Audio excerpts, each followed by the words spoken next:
ओम शांति।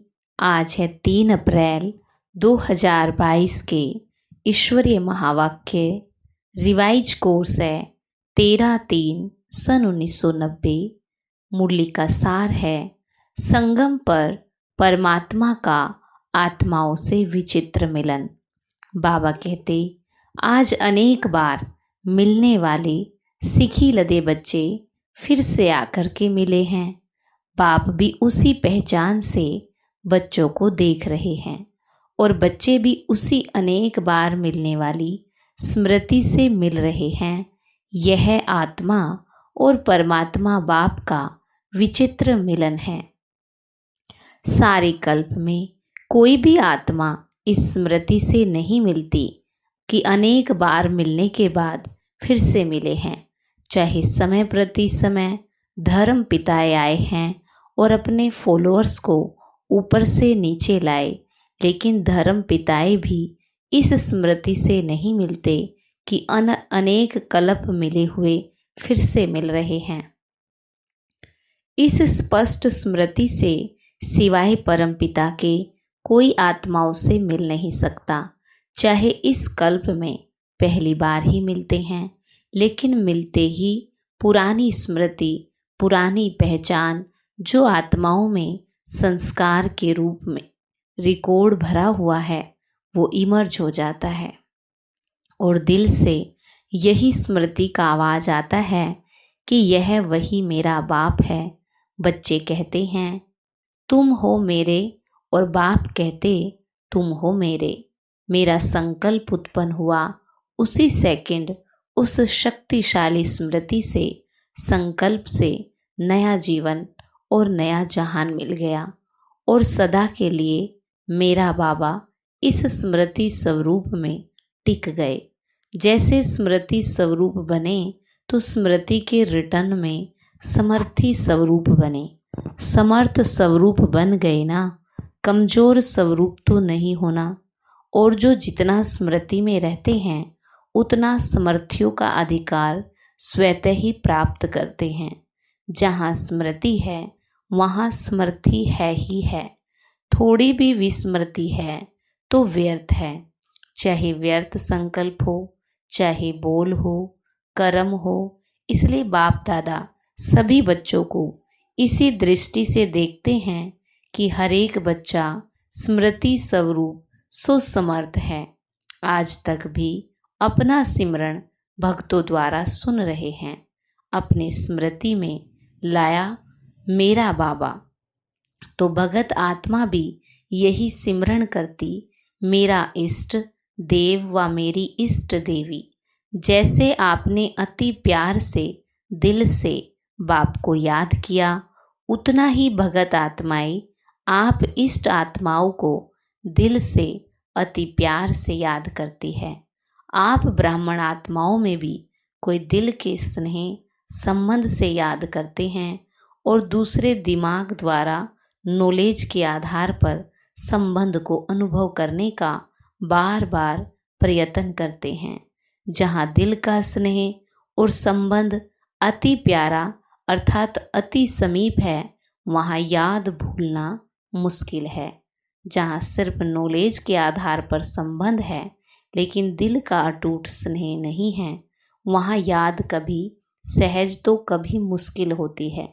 जैसे शरीर के अंदर नस नस में ब्लड समाया हुआ है, ऐसे आत्मा में निष्पल अर्थात हर पल याद समाई हुई है।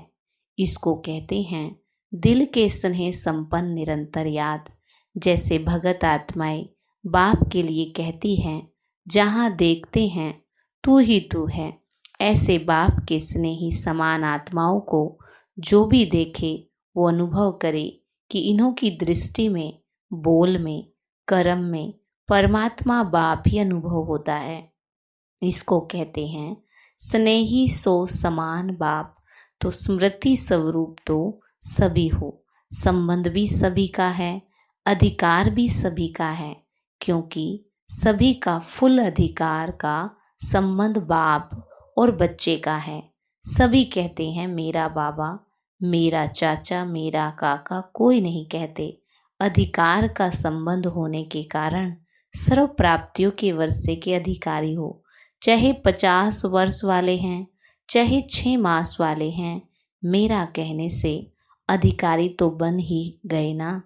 लेकिन अंतर क्या होता है? बाप अधिकार तो सभी को एक जैसा देता, क्योंकि अखुट वर्षा देने वाला दाता है। 2.5 लाख तो क्या, लेकिन सर्व आत्माएं भी अधिकारी बने, उनसे भी अथाह खजाना बाप के पास है, तो कम क्यों दे? तो दाता सभी को देता, एक जैसा है, लेकिन लेवता में फर्क है। कोई प्राप्तियों के वर्षे को व खजाने को समय प्रमाण स्वयं प्रति व सेवा प्रति कार्य में लगाकर उसका लाभ अनुभव करते, इसलिए बाप का खजाना अपना खजाना बना देते हैं, अर्थात अपने में समा देते हैं। इसलिए हर एक खजाने को यूज करने के अनुभव से खुशी और नशे में रहते हैं। शुद्ध नशा, उल्टा नहीं। बाबा कहते और दूसरा खजाना मिला है, इस खुशी में रहते हैं, मेरा है, लेकिन सिर्फ मेरा है, और उसको कार्य में नहीं लगाते हैं। कोई भी अमूल्य वस्तु को सिर्फ अपने पास स्टॉक में जमा कर लिया, लेकिन सिर्फ जमा करने और यूज करने की अनुभूति में अंतर है। जितना कार्य में लगाते उतना शक्ति और बढ़ती है। वह सदा नहीं करते, कभी कभी करते हैं, इसलिए सदा वालों में और कभी कभी वालों में अंतर पड़ जाता है। कार्य में लगाने की विधि यूज नहीं करते तो दाता अंतर नहीं करता, लेकिन लेवता में अंतर हो जाता। आप सभी कौन हो? कार्य में लगाने वाले या सिर्फ जमा देख खुश होने वाले? पहला नंबर वाले हो या फिर दूसरा नंबर हो? बाप दादा को तो खुशी है कि सभी नंबर 1 हैं या इस समय नंबर 1 हो। बाप दादा सदैव कहते हैं, सदा बच्चों के मुख में गुलाब जामुन हो, जो कहा वो किया, अर्थात सदा गुलाब जामुन मुख में है। दुनिया वाले कहते हैं मुख में गुलाब, लेकिन गुलाब से मुख मीठा नहीं होगा, इसलिए गुलाब जामुन मुख में हो तो सदा ही ऐसे मुस्कुराते रहे। अच्छा, कई नए फिर से मिलने पहुंच गए हैं, जो भी इस कल्प में फिर से मिलन मना रहे हैं, उन बच्चों के लिए विशेष बाप दादा स्नेह का वरदान देते हैं कि सदा अपने मस्तक पर बाप का हाथ अनुभव करते चलो। जिसके सिर पर बाप का हाथ है वो सदा इस वरदान के अनुभव से सब बातों में सेफ हैं। यह वरदान का हाथ हर बात में आपकी सेफ्टी का साधन है। सबसे बड़े ते बड़ी सिक्योरिटी यही है। बाप दादा सभी टीचर्स की निमित्त बनने की हिम्मत देख खुश है। हिम्मत रख, निमित्त तो बन ही जाते हो ना। टीचर निमित्त बनना अर्थात बेहद की स्टेज पर हीरो पार्ट बजाना। जैसे हद की स्टेज पर हीरो पार्टधारी आत्मा की तरफ सबका विशेष अटेंशन होता है, ऐसे जिन आत्माओं के निमित्त बनते हो विशेष वह और जर्नल सर्व आत्माएं आप निमित्त बनी टीचर्स को उसी दृष्टि से देखते हैं। सभी का विशेष अटेंशन होता है ना, तो टीचर्स को अपने में भी विशेष अटेंशन रखना पड़े, क्योंकि सेवा में हीरो पार्टधारी बनना अर्थात हीरो बनना। दुआएं भी टीचर्स को ज़्यादा मिलती हैं। जितनी दुआएं मिलती हैं उतना अपने ऊपर ध्यान देना भी आवश्यक है। ये भी ड्रामानुसार विशेष भाग्य है, तो सदा इस प्राप्त हुए भाग्य को बढ़ाते चलो। 100 से 1000, 1000 से लाख, लाख से करोड़, करोड़ से पदम, पदम से फिर पद्मा पदम। सदा इस भाग्य को बढ़ाते चलना है। इसको कहते हैं योग्य आदर्श टीचर्स। बाप दादा निमित्त बने हुए बच्चों का सिमरण जरूर करते हैं और सदा अमृत वेले वहाँ बच्चे वहाँ ये दुआएं देते हैं। सुना सेवाधारियों ने, टीचर्स माना नंबर 1 सेवाधारी। अच्छा, चारों ओर के अनेक कल्प न्यारा और प्यारा मिलन मनाने वाले, सदा प्राप्त हुए वर्षे के खजानों को हर समय प्रमाण कार्य में लगाने वाले, सदा दिल से अति स्नेही और बाप समान बन स्वयं द्वारा बाप का अनुभव कराने वाले, सदा स्मृति स्वरूप सो भक्तों द्वारा समर्थ स्वरूप बनने वाले, सदा अपने प्राप्त भाग्य को बांटने वाले अर्थात बढ़ाने वाले, ऐसे मास्टर दाता समर्थ बच्चों को बाप दादा का याद प्यार और नमस्ते। रूहानी बच्चों की रूहानी बाप दादा को नमस्ते नमस्ते बाबा, गुड मॉर्निंग, शुक्रिया बाबा शुक्रिया। डबल विदेशी भाई बहनों से ग्रुप वाइज बाबा की मुलाकात। पहला ग्रुप, बाबा कहते सभी अपने को बहुत बहुत भाग्यवान समझते हो, क्योंकि कभी स्वप्न में भी संकल्प नहीं होगा कि ऐसी श्रेष्ठ आत्माएं बनेंगे, लेकिन अभी साकार में बन गए। देखो कहाँ कहाँ से बाप दादा ने रत्नों को चुनकर रत्नों की माला बनाई है। ब्राह्मण परिवार की माला में पिरो गए, कभी माला से बाहर तो नहीं निकलते हो। कोई भी माला की विशेषता और सुंदरता क्या होती है? दाना दाने के साथ मिला हुआ होता है। अगर बीच में धागा दिखाई दे, दाना दाने के साथ नहीं लगा हुआ हो, तो सुंदर नहीं लगेगा। तो आप ब्राह्मण परिवार की माला में हो, अर्थात सर्व ब्राह्मण आत्माओं के समीप हो गए हो। जैसे बाप के समीप हो, वैसे बाप के साथ साथ परिवार के भी समीप हो, क्योंकि यह परिवार भी इस पहचान से परिचय से अभी मिलता है। परिवार में मज़ा आता है ना, ऐसे नहीं कि सिर्फ बाप की याद में मज़ा आता है।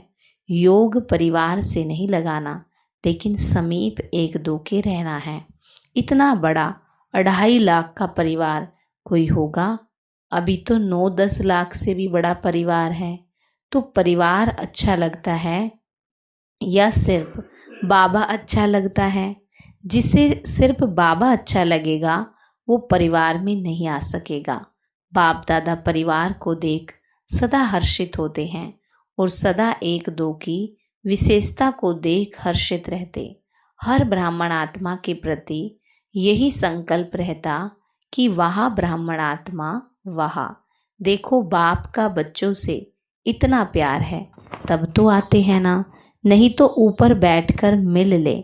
सिर्फ ऊपर से तो बैठ कर के नहीं मिलते। आप विदेश से आते हो तो बाप दादा भी विदेश से आते हैं, सबसे दूर से आते हैं। लेकिन आते कैसे हैं? सेकंड में। आप सभी भी सेकंड में उड़ती कला का अनुभव करते हो, सेकंड में उड़ सकते हो। इतने डबल लाइट हो, संकल्प किया और पहुंच गए। परम धाम कहा और पहुंचे। ऐसी प्रैक्टिस है। कहाँ अटक तो नहीं जाते हो, कभी कोई बादल तंग तो नहीं करते। केयरफुल भी और क्लियर भी ऐसे है ना। डबल विदेशी बच्चों को आते ही सेंटर मिल जाते हैं, बहुत जल्दी टीचर बन जाते हैं। इसलिए सेवा की भी दुआएं मिलती हैं। दुआएं मिलने की विशेष लिफ्ट मिलती है। साथ साथ आते ही इतने बिजी हो जाते जो और बातों के लिए फुर्सत ही नहीं मिलती। इसलिए बिजी रहने से घबराना नहीं, यह गुड साइन है।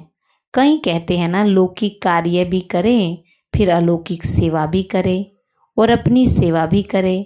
ये तो बहुत बिजी रहना पड़ता है, लेकिन यह बिजी रहना अर्थात माया जीत बन जाना, ये ठीक लगता है या लौकिक जॉब करना मुश्किल है? लौकिक जॉब जो करते हैं उसमें जो कमाई होती है वह कहाँ लगाते हो? जैसे समय लगाते वैसे धन भी लगाते हो, तो तन मन धन तीनों ही लग जाते, सफल हो जाता है ना। इसलिए थकना नहीं। सेंटर खोलते हो तो कितनी आत्माओं का संदेश सुनते ही कल्याण होता है। तो मन और धन का कनेक्शन है। जहाँ धन होगा वहाँ मन होगा, जहाँ मन होगा वहाँ धन होगा।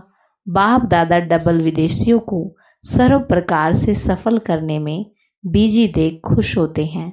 सभी गोल्डन चांसलर हो। सदा याद रखना है कि सफलता मूर्त है और सदा सफलता मेरे गले का हार है। कोई भी कार्य करो तो पहले यह सोचो कि सफलता मेरे गले की माला है। जैसा निश्चय होगा वैसा प्रत्यक्ष फल मिलेगा। अच्छा, दूसरा है, ये स्वीट साइलेंस प्रिय लगती है ना, क्योंकि आत्मा का ओरिजिनल स्वरूप ही है स्वीट साइलेंस।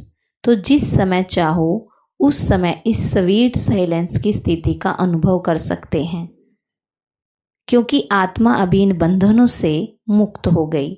इसलिए जब चाहे तब अपने ओरिजिनल स्थिति में स्थित हो जाए। बाबा कहते, तो क्या बंधन मुक्त हो गए या अभी होना है? इस बार मधुबन में 2 शब्द छोड़ कर के जाना, समथिंग और समटाइम। यह पसंद है ना? सभी छोड़ेंगे? हिम्मत रखने से मदद मिल जाएगी, क्योंकि यह तो जानते हो 63 जन्म अनेक बंधनों में रहे और एक जन्म स्वतंत्र बनने का है। इसका ही फल अनेक जन्म जीवन मुक्ति प्राप्त करेंगे। तो फाउंडेशन यहाँ डालना है। जब इतना फाउंडेशन पक्का होगा तब तो 21 जन्म चलेगा। जितना अपने में निश्चय करेंगे उतना ही नशा होगा। बाप में भी निश्चय, अपने में भी निश्चय और फिर ड्रामा में भी निश्चय। तीनों निश्चय में पास होना। अच्छा, एक एक रतन की अपनी विशेषता है। बाप दादा सबकी विशेषता को जानते हैं। अभी आगे चलकर अपनी विशेषता को और कार्य में लगाओ तो विशेषता बढ़ती जाएगी। दुनिया में खर्च करने से धन कम होता है, लेकिन यहाँ जितना यूज करेंगे, खर्च करेंगे, उतना बढ़ेगा। सभी अनुभवी होना। तो इस वर्ष का यही वरदान याद रखना कि हम विशेष आत्मा हैं और विशेषता को कार्य में लगाकर और आगे बढ़ाएंगे। जैसे यहाँ नज़दीक बैठना अच्छा लगता, वैसे वहाँ भी सदा नज़दीक रहना। बाप दादा सदा हर एक को इसी श्रेष्ठ नज़र से देखते हैं कि एक एक बच्चा योगी भी है और योग्य भी है।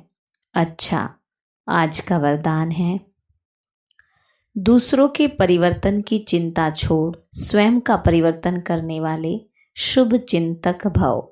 दूसरों के परिवर्तन की चिंता छोड़ स्वयं का परिवर्तन करने वाले शुभ चिंतक भव। बाबा कहते, स्व परिवर्तन करना ही शुभ चिंतक बनना है। यदि स्व को भूलकर दूसरों के परिवर्तन की चिंता करते हो तो यह शुभ चिंतन नहीं है। पहले स्व और स्व के साथ सर्व। यदि स्व का परिवर्तन नहीं करते और दूसरों के शुभ चिंतक बनते हो तो सफलता नहीं मिल सकती। इसलिए स्वयं को कायदे प्रमाण चलाते हुए स्व का परिवर्तन करो। इसी में ही फायदा है। बाहर से कोई फायदा भल दिखाई ना दे, लेकिन अंदर से हल्कापन और खुशी की अनुभूति होती रहेगी। स्लोगन, सेवाओं का सदा उमंग है तो छोटी छोटी बीमारियां मर्ज हो जाती है। सेवाओं का सदा उमंग है तो छोटी छोटी बीमारियां मर्ज हो जाती है। आज का हमारा स्वमान है, मैं शुभ चिंतक आत्मा हूँ। मैं शुभ चिंतक आत्मा हूँ। आज का हमारा अव्यक्त इशारा है, बाबा कहते बच्चे मधुरता और नम्रता इन 2 विशेष धारणाओं से सदा विश्व कल्याणकारी महादानी वरदानी बन जाएंगे और सहज ही स्नेह का सबूत दे सकेंगे। मधुरता ही ब्राह्मण जीवन की महानता है। जहाँ मधुरता है वहाँ ही पवित्रता है। बिना पवित्रता के मधुरता आ नहीं सकती। जो सदा मधुर बनो, यही सर्विस में सफलता का आधार है। अच्छा, ओम शांति।